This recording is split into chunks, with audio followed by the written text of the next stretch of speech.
What's going on, y'all? This is your girl, your sister, Tanisha Peoples, live talk that real shit with my co-hosts, my brothers, Mr. Jason B. Allen and Mr. Nehemiah Frank. Today we have two other homies live with us today to talk about the dope ass work that they do. We have Mr. Jason Rivers and also Dr. Brian Barnes, who are the leaders of TandemEd. What's going on, y'all? How y'all feeling this Monday? What's going on? What's going on? Glad to be here with y'all. Good. Glad to have y'all. So before we jump into today's conversation, y'all know we always gotta unpack the foolery or the fabulousness that happened over the weekend. So what y'all got? What went down?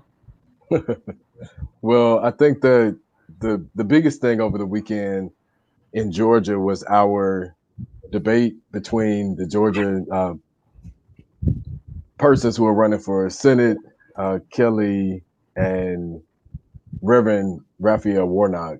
And I think it was very interesting that a lot of people commented and said she was like a robot. She kept repeating the same exact thing over and over again. I thought it was so disrespectful that she referred to him as radical liberal Raphael Warnock. Like every time she said his name, she said that repeatedly. There was not one time. And I thought that she spent more time on trying to discredit him and defame his character than she did on, tackling the issues. We learned more about the billions of dollars that she has and her time card from when she was 11 years old and her working in the fields and how she related that to Black lives. And I just thought that Wait. What goddamn fields does she work in? At her family's farm. She been getting that time stamp. She's been out there in them fields next to the ancestors picking cotton. Yeah, I mean that's what she did. Like, that was her connection to the value of Black lives. That I was out in the field, and she kept repeating it like she was so proud of that. And then when she was asked about her billions of dollars, she said, "Well, I want to be in the Senate because I want to represent for Georgia to let them know that everyone can live the American dream." And I was like, okay, this is real life. Like this is really happening. So yeah, that was a major thing for us in Georgia. But it's afraid to admit that, the dream is actually deferred when it comes to Black Georgians. And I think that we've been having this conversation. Everybody think we kind of got over the hump with getting Trump out and giving, with Joe and Kamala taking Georgia, but that vote local, that's important, so while we, people in Georgia may have been paying attention to the local races and the conversations, but, we need to just reiterate how important it is to vote local and pay attention because it's stuff like that happening in other states that, we gotta flip these seats. Right. Most of it brings up a really good point. So if you are in Georgia and you are listening, you have to vote again. Right. The vote ends on the 5th of January. So make sure you early vote by absentee. The people have been coming around knocking on our doors like every other day, asking us if we voted and who we voted for, which I think is great. And is an honor to, be able to have someone knock on our door and know that Stacey Abrams actually made that happen. So yeah, and I just wanted to shout out the People's Uprising and a lot of the organizations here in Georgia that are on the ground, getting people informed and educated about voting, and also the Student Coalition for Atlanta. Actually, today they're working with counselors and other educational leaders to get their peers who are 17 and a half registered, who will be old enough to vote on January the 5th. So kudos and shout out to them because they're actually, on the ground doing the work right now. So I'm very proud of what our students are doing to make a difference when it comes to civic engagement. Yeah, that's dope. I think that's a good segue into our conversation with Brian and Jason because they do a lot of work with around civic engagement and grassroots organizing and telling stories on the ground. So I just want to give y'all some time and some space to tell us a little bit about yourselves. All right, cool. What's up, family and all the viewers? Brian Barnes from Huntsville, Alabama. So right next door to Georgia. Born and raised in the South. And, I guess we'll get more to our stories a little bit later. But basically, my path brought me into education as a as a means of liberation. It started off really believing that it happened through the formal education system, and over time, I think my thoughts changed dramatically about that. And so, TandemEd, as we'll speak to it, is really about how we redefine what education is, who are the educators, where it happens, how it happens, what it's for, and who leads it. And so that's sort of a quick wrap. But pass to my brother Jay. Thank you, bro. Peace and love, everyone. Jason Rivers, Pittsburgh, Pennsylvania, born and raised. You know, I'm geeked to be here today and share and partake in the conversation. My background professionally, you know, is education as well. I spent over 20 years in Pittsburgh Public Schools here in Pittsburgh, working for the district on the middle school, high school level.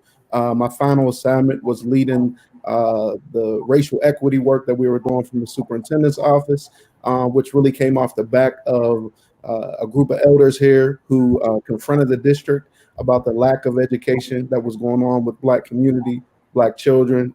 They sued the district. They won, entered into a conciliation agreement, you know, with some monitoring and accountability. An MOU was put in place, and thus the need for the office that, you know, I did a lot of work out of and led the work out of. In addition to that, you know, my orientation, as Brian spoke, you know, it very much fits the conversation of the day around the route that I took to education and discovering how I know knowledge that is very much different than the traditional route. And so, you know, I'm excited to engage in this conversation. I got a background in community organizing as well. Unfortunately, you know, I lost a brother in the streets of here in Pittsburgh. So I dedicate a lot of my times just telling his story, doing restorative justice work, using athletics because it was big in my family, big in my community, as a way to engage conversation and really shift the narrative about, you know, what's taking place in our spaces. And as Brian said, you know, like, who are those true leaders? So, you know, a lot of folks that I've learned from, that I shared with, that has brought me to this space. And so I'm just grateful for all of that learning, you know, and to the ancestors that saw fit, you know, for me to be here with y'all today. Dopeness.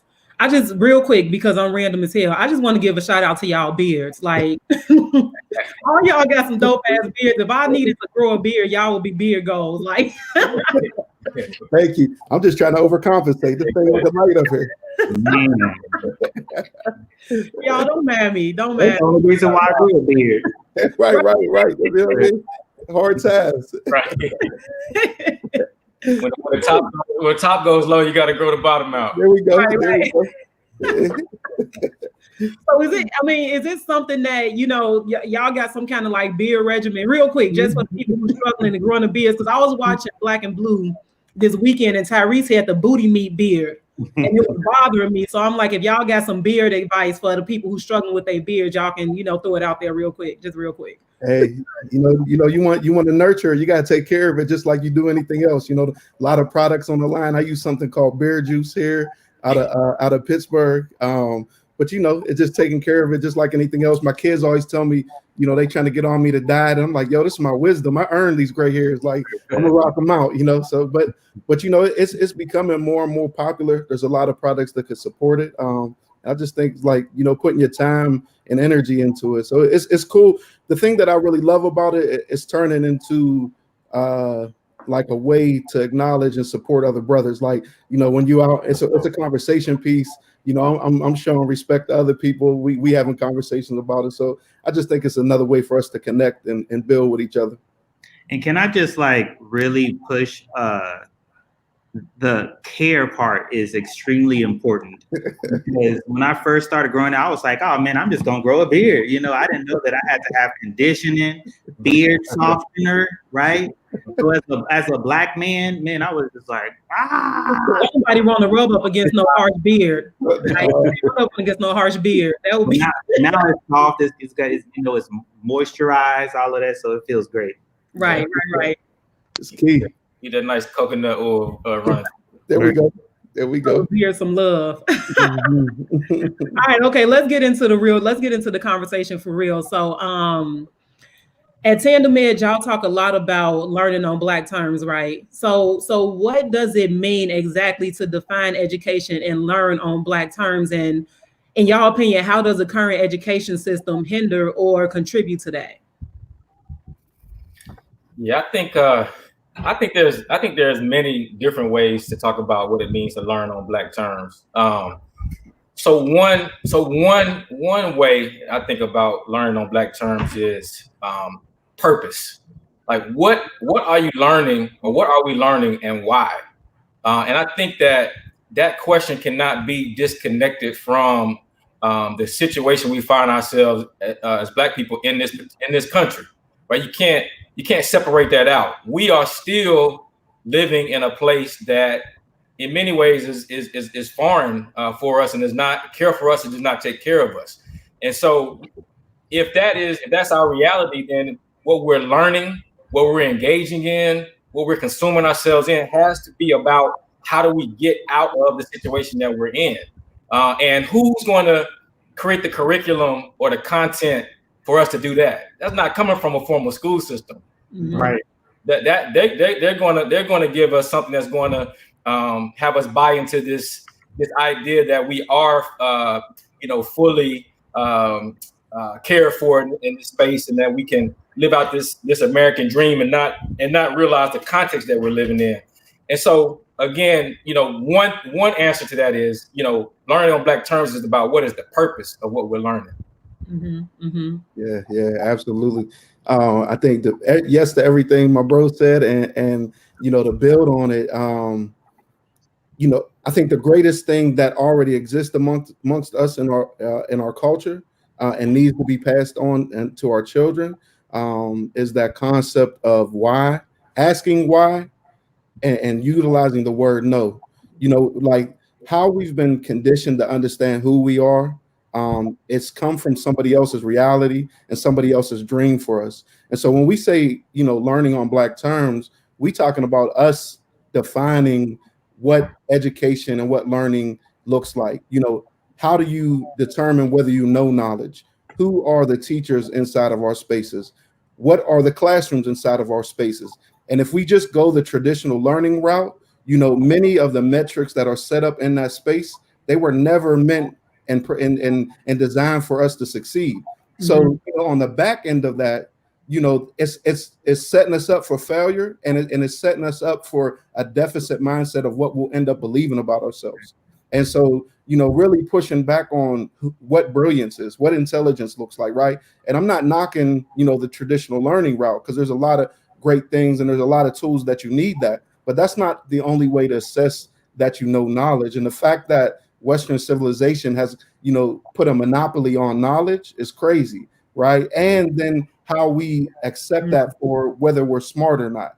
And we know that inside of our spaces, and this is what we've been really after with TandemEd and the connections that we made across the country, is like unearthing who are the dope leaders, educators in Black spaces, right? And really seeing our communities as large classrooms, and who are the everyday teachers that are on our block that we've been learning from, that's been dropping dimes and knowledge to us. And that the traditional route won't necessarily acknowledge or respect, but we know these are the folks that not only have taught us how to survive, but to thrive in a way that makes sense to our people. And so, we believe that, education should be defined by us, just like any other community defines those terms for themselves. So it shouldn't be a foreign concept when we say we're going to determine what is most important for us to focus on as it relates to learning and education.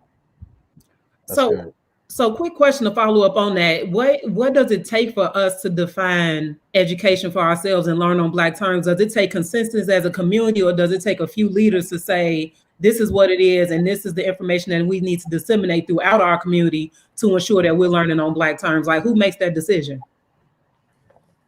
I could jump in real quick, B, if you want. Yeah.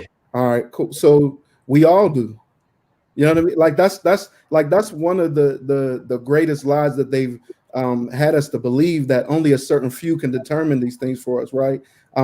We are the leaders that we're waiting on, and each of us have a little bit of that dream in us. And so, like, the way that happens is, like, we need new agreements, and all we have to do is dream again.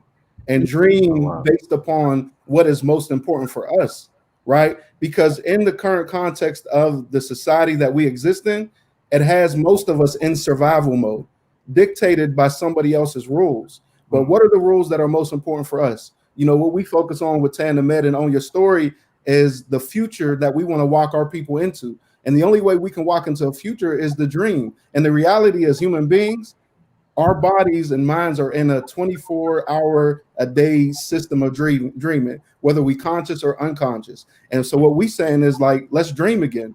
And let's talk about what that dream is and how that dream makes sense to us without anybody else's permission and without anybody else trying to hustle us on it. We do it every single day. It happens all around us. It's just other people have figured out how to monetize our dreams. That's dope. That was a word right there. Hey, I have a follow-up, guys, on defining Black terms. I was writing down some notes because this is, I think, a very powerful conversation. I know I say that in every episode, but, you know, they are dope, right? So I wanted to ask about challenges that you all have faced in, you know, helping Black families, Black communities, Black educators to understand this movement. What challenges have you guys seen around curriculum, around training teachers, and also around dismantling the structures that do not allow for a lot of public school teachers to really effectively reach Black and brown children? Yeah. So I think the challenge, when I answer that question, I kind of think about it from a community challenge and then from a formal school challenge, right? So I think from a community challenge, I'm talking about community, I'm talking about Black community. I think it speaks to what Jason says. Like, we've been so conditioned to believe that we are not our own educators, that we somehow have to give that over to someone else, and that's by design. And so the challenge from the community side is to reassert and reclaim that, you know, the youth, the families, the residents, the elders, the leaders that we say are community leaders, not who the mayor's office says community leaders. Like, these are the educators, right? And to affirm that, and that's a mental thing. But on the school side of thing, the challenge is sort of the mirror of that same thing. Is that over time in these teacher preparation programs, education programs in higher ed and graduate schools, the whole mentality or the whole system is set around be a hero and go in and save these Black and brown kids. Go teach and put them on a path to quote unquote success, right? And so when that's the frame, that's the orientation, you already go into the classroom looking at community as if they have nothing to offer but only something to get from you. So that's why curriculum is not reflected, not designed by us. That's why the measurements, the accountabilities, the messaging, all that happens within those buildings is sort of mapping something onto us versus being responsive to the leadership that already exists within our community. Can I add something?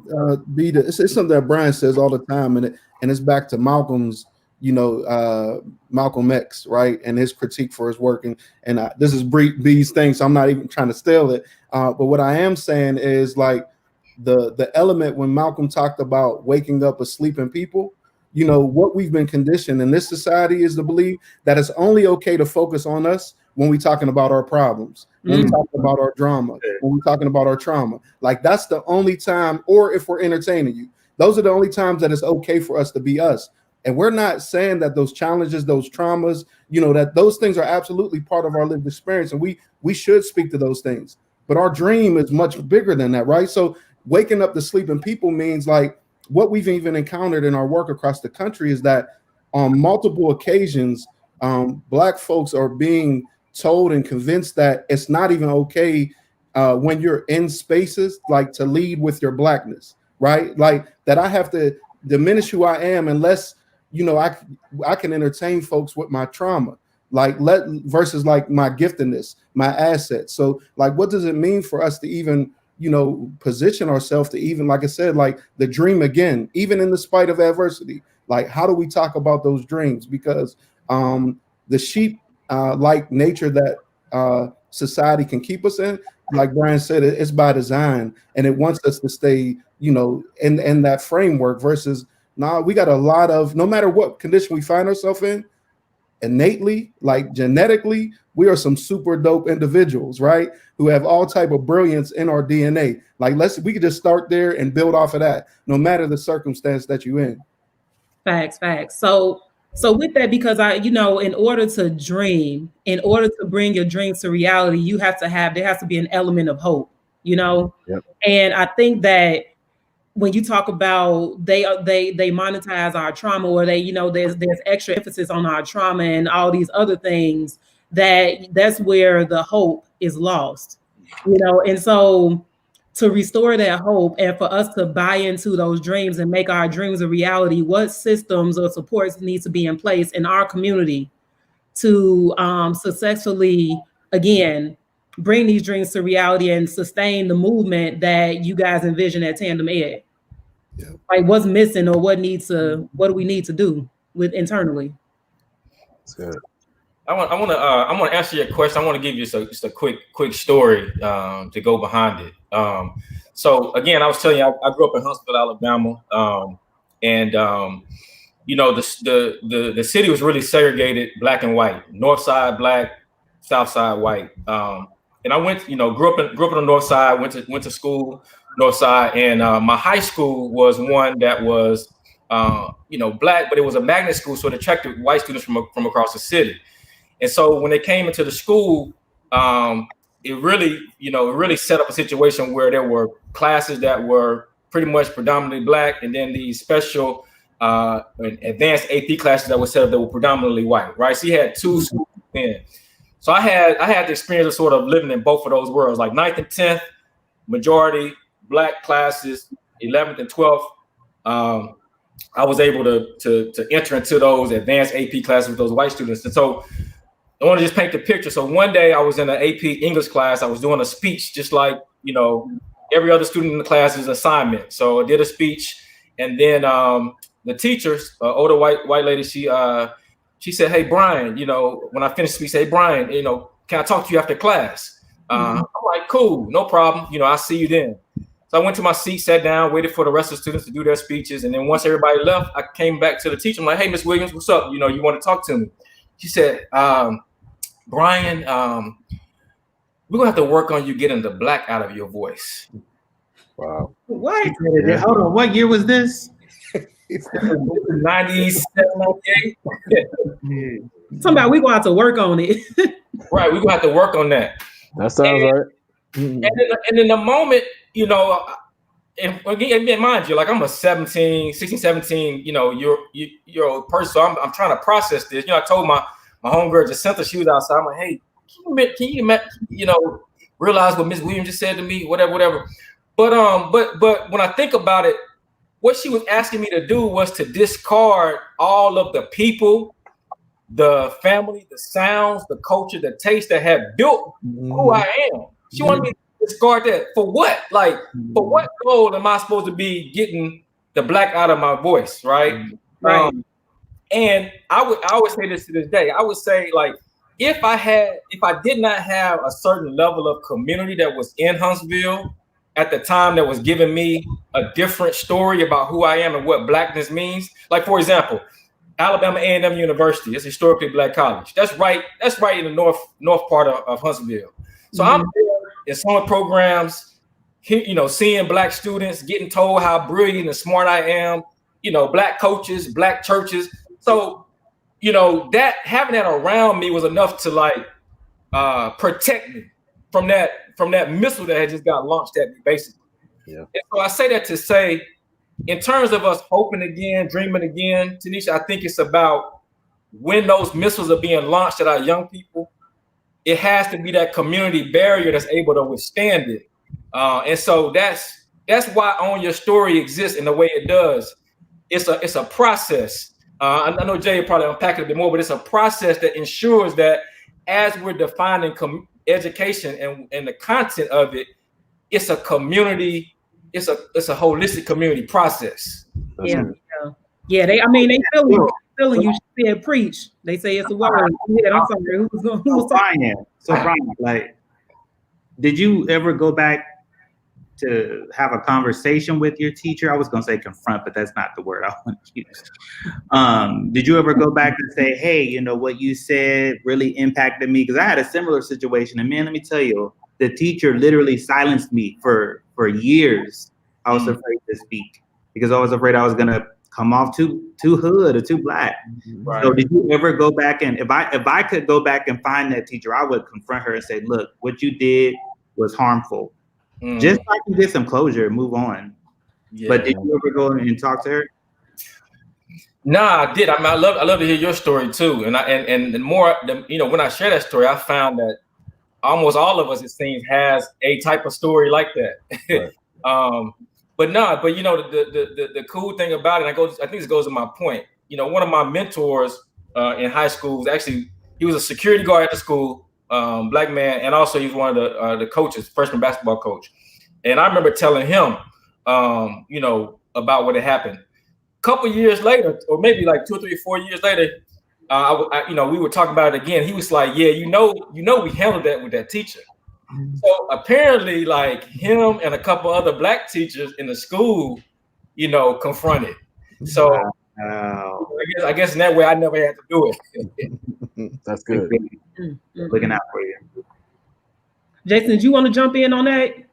Man, it's you know, I think it's spot on. And unfortunately, like, those are the things that are happening to this moment, right? Even with us being in the midst of COVID, you still see scenarios and stories that come about where it's not even about what you're teaching, it's about the cultural differences. The problem with public education is that when you look at the racial makeup of the majority of the teaching staff, and then you look at the population of our children, you know, it doesn't match up. And, you know, and if we don't understand the norms within culture, within race, then that harm happens every single day. And when we live in a society that would intentionally have us to believe that, you know, white is superior, black is inferior, then, you know, in that teacher's mind, even if it wasn't malicious, like, because it's still happening in 2020. Like, some folks will think that they're helping to prepare you for college by telling you to denounce certain elements of who you are. And so, you know, like, those stories, to Brian's point, like, it's a plethora. There's you know, as many people, melanated people, that are being educated in this space. Like, everybody can point to a time in their traditional education process at least once where that has occurred, right? And so, you know, what we're talking about is the affirmation of who and what we are. And then when we lead and protect our spaces, we negotiate those terms. So when our children are in that public education setting, you know, what do to Brian's point, like, when something occurs, you know, who and what is the community that protects the child? Or if they're thinking about introducing a new curriculum, you can't introduce that curriculum without getting permission from the community. Did you consult community first before you thought about going this route, or before you made this hire? And we're not talking about, because here's something that traditional education, K-12, does very well. And it's back to Derek Bell's point around symbolic versus material victory, right? So they figured out how to master the campaign of making it look like they're doing this sort of work, right, on surface, but it's not really deep down in the roots of it. So we may say we're getting community input, but it's really just surface. You've selected who's going to be at that table. You came with all the terms and the agenda, what the conversation was going to be about. You told community what they could talk about and what they couldn't talk about. That's not a real conversation. Like, and if you don't have the strength within, the courage within yourself to be able to hear the truth of what community has, you're not really yet, your community is not ready to yield the minds and vulnerability of our people over to you, right? And that, you know, like, the system gets upset and gets rattled, or teachers, when somebody questions. But if you want, our children and our people are very strong people, resilient people. And so when we ask, how does this relate to our lives, or this doesn't make sense, it's not always a disrespect thing. But if you're asking me to yield my will over so you can teach me, then I need to know that you can lead me the right way. And if you can't do that, or if that makes you feel fearful, then you're really not ready to be within that position. And we need to help you with that, right? But ultimately, we saying that, and it's funny because even the conversation at the beginning, one thing that I've really found over this year of work is that I'm really less concerned with the political landscape I'm so not concerned and disinterested in what's happening around me, because we are literally building this ecosystem of what it means to operate across the country with our own people. And I'm finding that I have less and less need to be dependent on a system that just wants to create a certain narrative about me anyway. So we really are building up this process of not only where we can thrive just depending on each other. And that's so dope to me. So I got a question I gotta throw at y'all. So last night at the debate, we have Senator Kelly Loeffler, right? She's advocate for school choice, which is, you know, a right-wing talking point. They're still trying to hijack this idea that they own school choice. And then we have, you know, Senator Warnock, who didn't mention anything about a Black parent or any parent's right to choose what type of school they want their kids to go to. Now, we know the reason why a lot of Black parents opt out of the neighborhood schools, and it might have something to do with, you know, maybe their school is deemed a failing school or a school to prison pipeline school, and so they want to go to some charter school that is very unapologetically Black and, you know, helps their kids, teaches their kids about Black history, not just slavery, but beyond that. So how do you talk to the Warnocks or the Black leaders that are out there who are afraid to really confront that liberal white money that continues to support them? Or not, can I add an element to that? Not necessarily even confront, but also perpetuate the system as it is. Because Jason, when you were talking about the leaders within communities, you know, we got a lot of false prophets out here. And so those leaders who have probably been there for a long time are the ones that's telling the community that this is what's good for us, when in actuality they know it's not, you know, that's what keeps us trapped in this tradition that's failing us. So I just wanted to add that on the Neo's question for y'all. Yeah, I have thoughts on it, B. I know you do as well. It's up to you. Go ahead, bro. All right. Well, you know, it goes to that point of like what we talk about within Own Your Story, and what we are very sensitive to is that we are looking to connect to who are the true leaders and influencers inside of our spaces, right? Who does community say is somebody that they rock with and that they know rocks with them? And that, to me, to your point, Tanisha, like a lot of times folks are offered up by the system to say, this is who we're going to position to be the leader of the people. But it's intentional, because those individuals, whether they know it or not, they oftentimes have belief systems that align themselves more closely with the system than they even have with the condition of their own people. So there's oftentimes a disconnect. And so I think, number one, we have to determine who we are saying, like, are the individuals that are leading conversations really people that got credibility amongst the folks? And even if they do, like I was saying earlier, to the point around they are just one of many voices, right? Like, we're not a monolith. Like, you can't just say that you talk to one or a couple of us and so you've had the Black experience. Like, you know, you got to connect on a multitude of levels. And ultimately, to your point around the dollars, like, it's not a ask anymore. You know, it's not a negotiation anymore. Like, we understand who we are. We understand our assets. We understand what is super dope and brilliant about not only ourselves, but our community and our abilities. And what it is now, like, if you desire to have engagement with those things, it's going to be on our terms too, because you may be able to hold back. Like right now, you're holding back the things that we need and still having full access to our community. We're cutting off that. No, those gates is closed down. And the way that we're doing it is by building with the individuals that community trust, love, believe in, and it's vice versa. So, you know, then we can have the conversation as one giant to another, right? And, you know, you may hold this resource, but we have other resources. And so, you know, we just need to negotiate differently and realize just how powerful we are, and demand some things, like what makes the most sense for us. What does our future look like? What do we need out of a situation? And how do we collectively organize around that? And we're seeing elements of it happen, you know, every day. But Yeah. go ahead, B. I know you got some thoughts on that as well. No, I agree with everything you said, and I just want to make one point too. I mean, we have people who are for us in our community that are in all these different systems, right? Like you got mad teachers around the country that are in traditional school system that are for us in our community.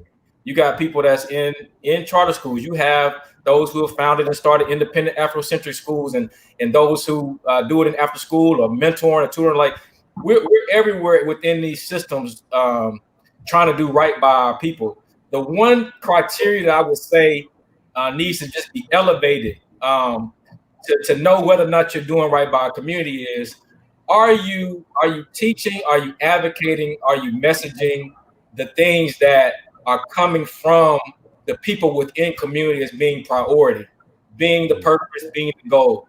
If your agenda does not line up with that, no matter how well intentioned you are, no matter how much you love the kids and how much you want to see them successful, if it's not lined up with community, you're doing your own thing. And so I think that has to be the criteria by which we view whether people are for us within these systems. And then ultimately, just kind of to Jason's to the spirit of what Jason was saying, is that ultimately as a people, like we have to always reserve the right to say, listen, I don't care what you're saying in terms of repercussions or whatnot. At the end of the day, we will not allow our kids to be miseducated in bulk, and we'll do whatever we have to get them out of them spaces, no matter what you bring in, because that's the worst thing that can happen is to kill the mind. Right. Yes. So I want to jump in right quick.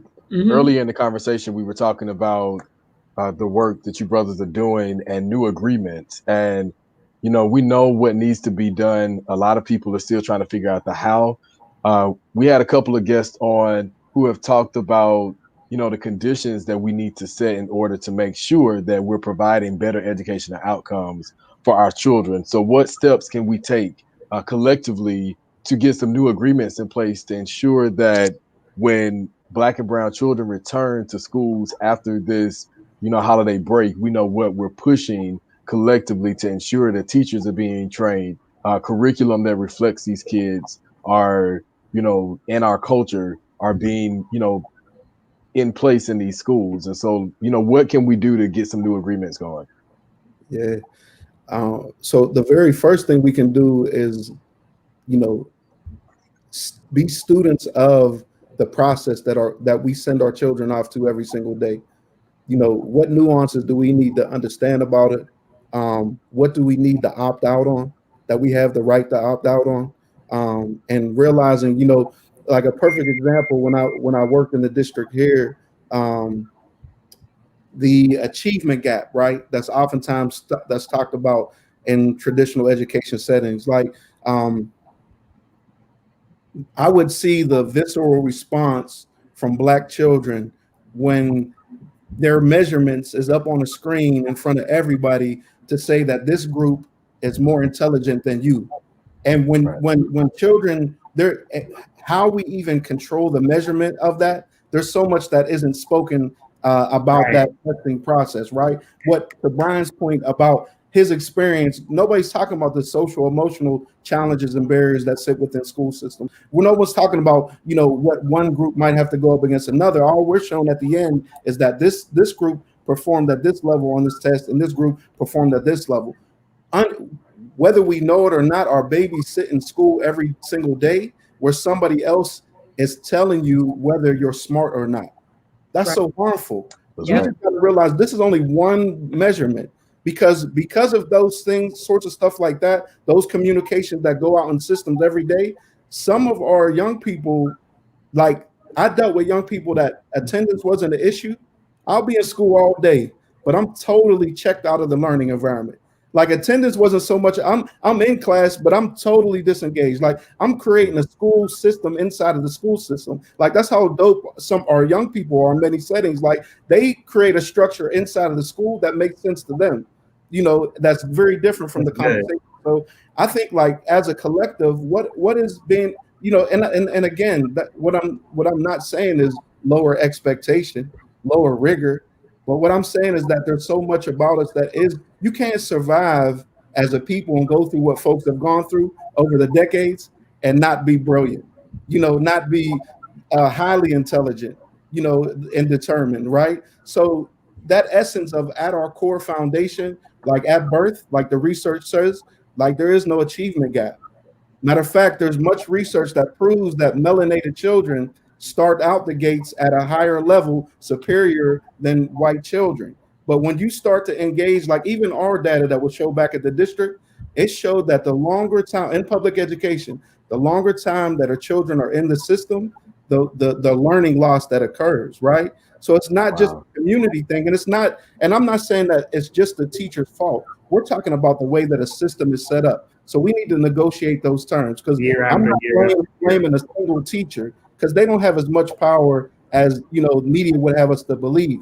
I'm talking about the system of how we are educating and normalizing education inside of our society, and that's what we got to push back against, right. And lift up those organizations and individuals that are doing a great job of getting amazing results out of our people. And if I can, one of the things that I've had to constantly instill in myself is the language that we use as activists and advocates. Even when we talk about what has been called the achievement gap, like that, which in itself is demeaning. Right. It seems like our kids are unable to achieve at the same level as white students, and so when in reality it's an opportunity gap. Come on, that addresses the equity piece. And so we gotta be mindful of what language we're using that oppresses our kids and really minimizes and belittles their intelligence. So the whole system is defined to just or designed to make our kids feel inferior. So thanks. I'm sorry, Neo, go ahead. You was about to say something? Man, honestly, everything is this is all good information. Just from hearing you say that, Tanisha, I remember just sitting down at school board meetings when they would reveal the performance and the outcomes of our kids. And I'm just like, damn. Yeah. At the bottom again. And then you feel black as hell. Right. You know what I'm talking about, right? You really feel your blackness when you sit in that school board meeting and they didn't told you again that the black kids are performing at this level. Yep. And just to be vulnerable, man, I get in my car, I'll probably get about 10, 15 minutes down the road, headed home, and then I just have to pull over and just cry. I'm like, shit. We're still not where we need to be at. And we keep telling y'all, look, we need a better pathway to get more black teachers in the classroom.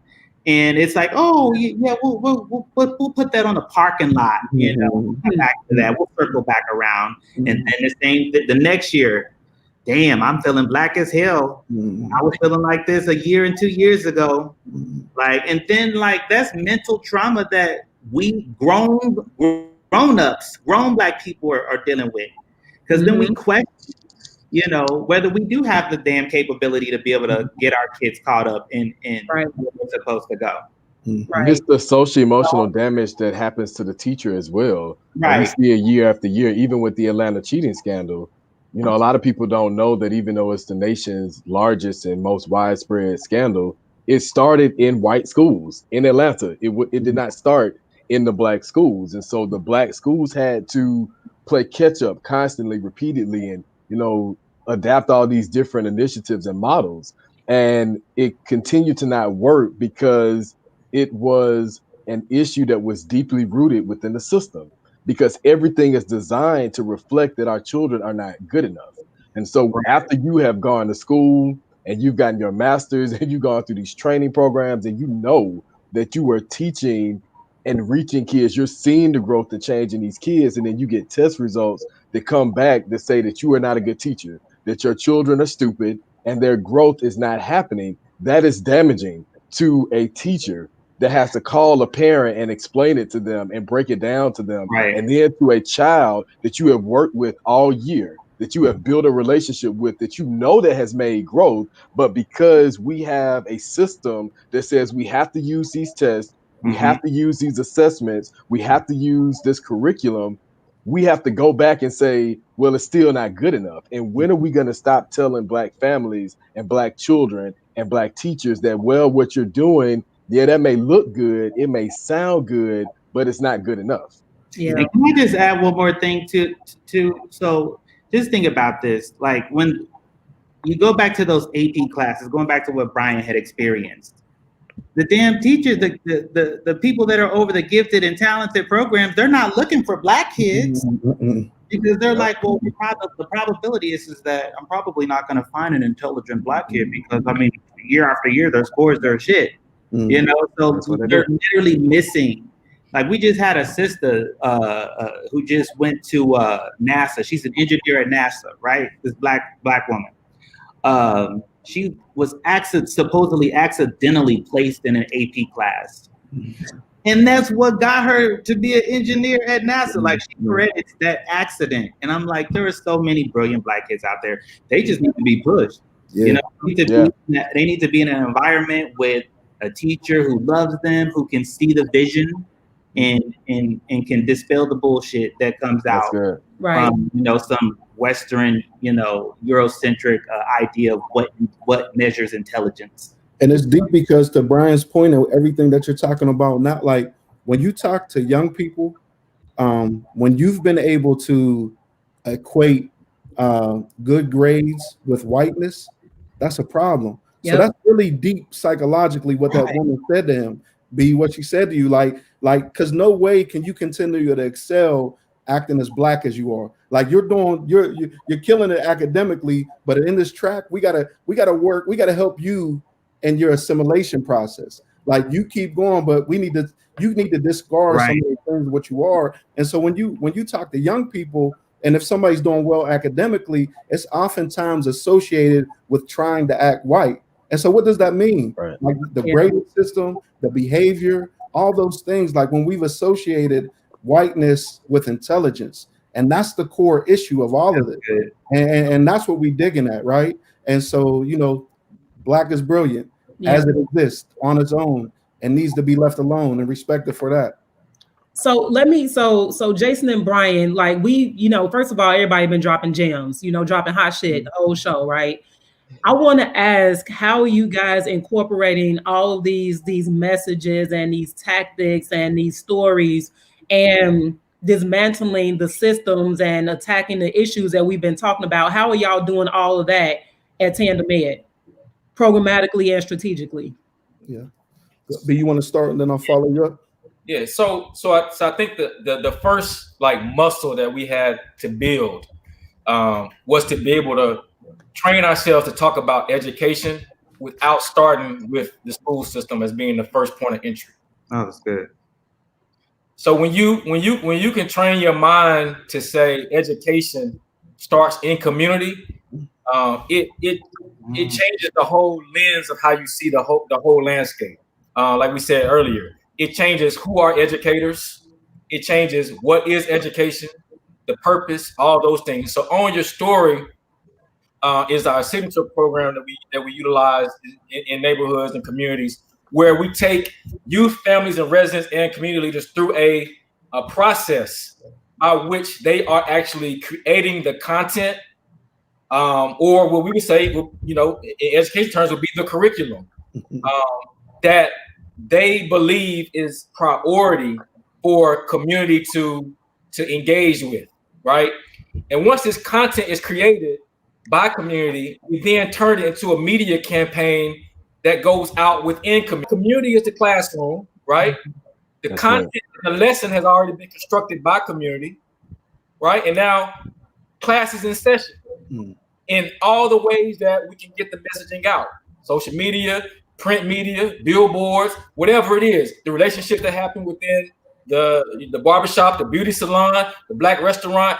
At all times when you're in community, you ought to be getting this messaging and this education that your community has constructed for you, right? And so we, at TandemEd, we've trained ourselves enough at that point to say a whole education process has happened at that point. Wow. Now let's attend to this other issue that's glaring, which is we have some major systems within our community that are occupying hours of time of our children within a day that are offering content that we as a community did not ratify. We didn't understand. So now we got an issue in our community. We got some rogue actors in our community. So now when we talk about engaging with schools, now we come up with an agenda. It's not an agenda to make them do better or do whatever they think in a better way. Now our agenda is what you're teaching in that classroom ought to be reflective of what we have already ratified out in community. And if you can't do that, the question is, who are you serving? Don't tell me about you serve community. Yeah. To serve means to follow and get behind. So if you can't serve us, then what is your agenda and who are you serving? Where's my neck? First of all, I just want to acknowledge, I don't know if y'all heard it, but Brian definitely put his deacon voice on. He was like, hey, let me tell you, he hit it with the deacon voice. I heard it. I was over here. My head was going like this. Right. The spirit is here. Go ahead. I'm sorry to interrupt. I was like, man, I'm feeling this church right here. I got that from Jason. Stop that. It's so critical because when you think about what we're socializing, right? The domestication of the dream, right? We are socialized to not trust our children. We're giving our children over to a process for them to not trust their own community. So like it's deep, like assimilation does that. So what Brian is positioning and what we do at On Your Story in TandemEd is like we are creating those agreements, those terms, you know, on what it needs to look like. And it's so powerful because when our community members are in session with us, you know, you got some people, like matter of fact, school's in session right now. Like kids can't wait to get out of that Zoom classroom. When class, like they looking at their clock, they totally disengaged. Like we have sessions where rigor's happening at a high level and engagements happening at a high level. Like classroom management is not an issue in our spaces, right? Because that's a big thing. Like, you know, to solve the $1 million question or $1 billion question, like who can figure out and solve for managing Black, when we say Black classroom management, we're really talking about managing Black children in white spaces. But inside of our space, you know, hours go by. Every Saturday, our fellows are engaged in very specific training on their own time, where 4 hours, they're giving up their time to learn about community organizing, to learn about the history of their people, to learn about data collection, to learn about marketing tools, right? And they committed. Nobody's saying like, man, when's the Zoom going to be over? You're not forced to be a part of it, but your voice is heard, your expertise is honored, and everybody's committed to this particular type of civic engagement, which is all about our people and all about our communities. And so it's just a powerful thing to experience, to learn and build alongside community members, and to begin to determine what the future is that we all want to walk into. And it's just a super dope thing to engage with. So quick question. So if TandemEd does the damn thing, which it is already doing, right? If it does, if it's successful at its mission and its vision, what does that impact look like on our communities in the future? That's good. Yeah, it's a powerful question. I'm gonna reach back into that bag that you opened up, Jay, that Malcolm X quote. It's so critical for us. Now, Malcolm X is one of, if not the person that I admire the most in terms of his life and the work that he did. And so he critiqued his own work and said the major mistake of the movement, this is his words, was trying to organize a sleeping people around a specific set of actions. He said you have to wake the people up first, then you get the action. And so for us, I think when we think about TandemEd and the educational process that we're talking about is the people, us waking ourselves up. So we have a critical mass of us that are in the right mentality so that we can seamlessly transition to the right actions.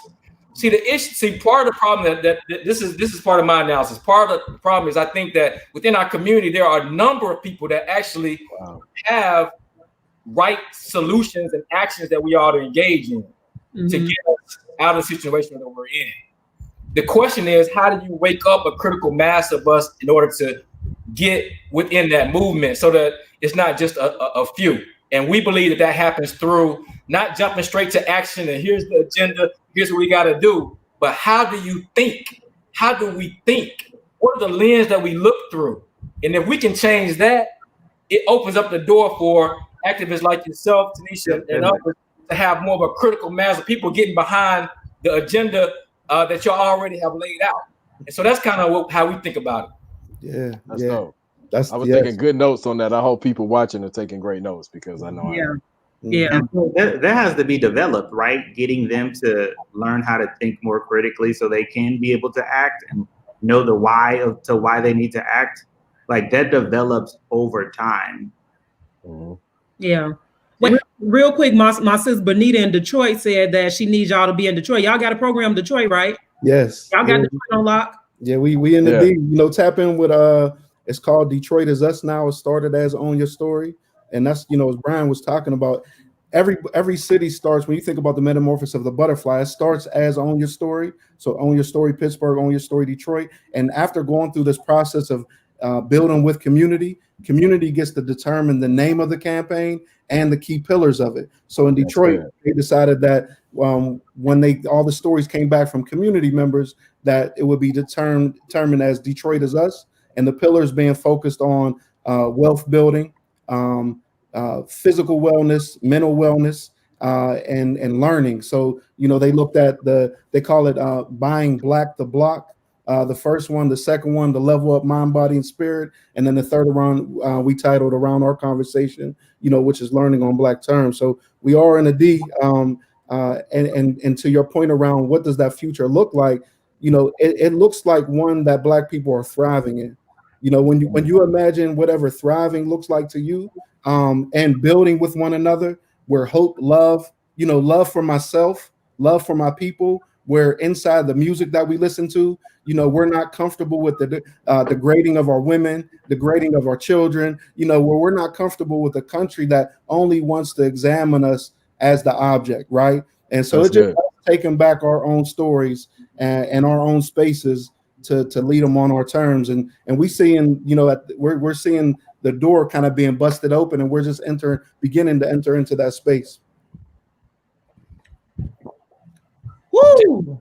Jay, did you want to give any contact for Detroit, or steering committee or anyone there?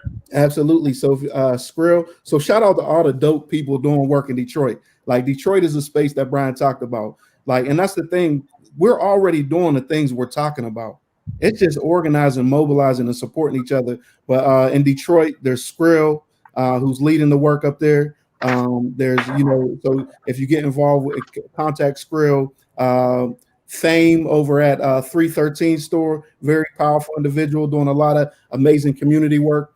Our anchor organization that we functioning with in Detroit is Force Detroit. Shout out to all the great folks over at Force Detroit, Sister Alea and Carlton.